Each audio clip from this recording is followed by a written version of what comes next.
8 years later. The sun poured through the tall glass windows of the Eze family mansion in Lagos, golden and proud.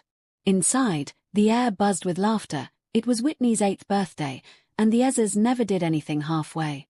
Whitney's mother moved from table to table, welcoming guests, while Grandma Eze watched from her armchair, regal, observant, sharp.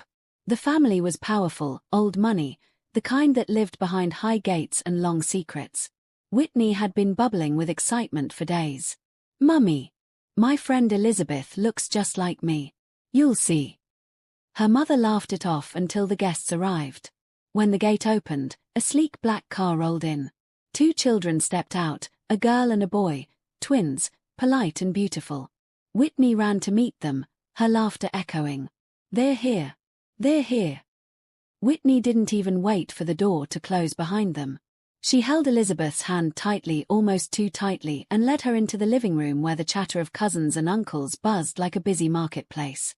The moment they stepped in, the room stilled. Faces turned. Mouths parted. Forks hovered mid-air. Elizabeth stood there, soft smile, gentle posture, the living reflection of Whitney. Same eyes. Same cheekbones. Same small dimple near the left corner of her mouth. The resemblance wasn't ordinary. It was undeniable. Auntie Vera blinked twice. Uncle Chooks removed his glasses as if they were lying to him. Grandma's prayer beads paused in her hand. Whitney lifted her chin slightly, her voice trembling with a mix of pride, relief, and something like vindication. "This is Elizabeth, my friend I've always talked about." Gasps. A muffled "Jesus." Someone whispered, "So it's true."